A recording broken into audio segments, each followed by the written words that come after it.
Hi everyone, my name is Ali Laquadera. I am an occupational therapy student at the University of Buffalo. Today we're going to do an activity that's called paper mache polar plunge. And basically what we're going to do is just a paper mache activity, and it's going to be in the shape of a polar bear. I'm going to put in 1 cup of flour, 1 cup of water. And then lastly, we're just going to do 1 tablespoon of salt. So if you want to, you could mix this with a spoon. I'm just going to mix it around with my hands. Now here is what the inside of my bowl looks like. So now we are going to rip up the newspaper. So I'm just going to rip it up.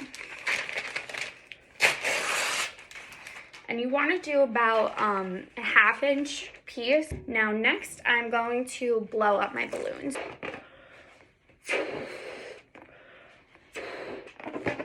Now for the ears, I'm going to make a balloon about the size of my palm for the ears. So now I have my 3 balloons, and then eventually we're just going to put it right like this.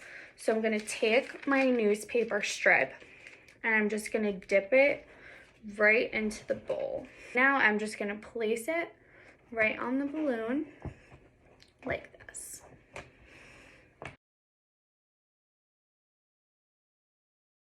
As you can see, I have covered the entire balloon with about 2 to 3 layers.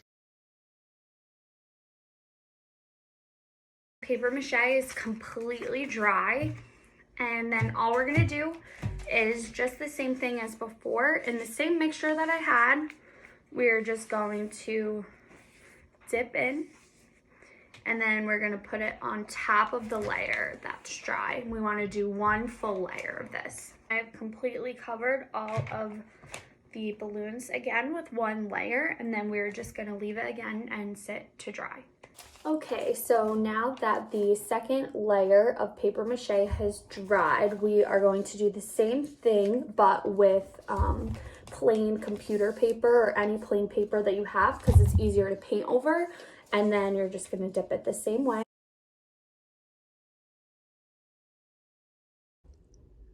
As you can see, the balloons are completely covered with the white paper. Now we'll just let it dry one last time before we paint. We're gonna secure the ears onto the head. So I have this knife parents. This is probably gonna be the part that you wanna do by yourself and then let the child paint afterwards. So I am just going to puncture where I want my ear to be. And it's okay if the balloon pops, because the paper mache and the newspaper will be sturdy enough to hold that shape. Then I'm going to puncture the same thing for the ear.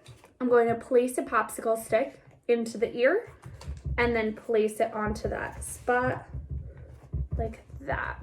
So I'm going to do a more traditional polar bear, and I'm just going to paint a little bit of black on the ears, and then I'm going to paint in eyes, nose, and a mouth.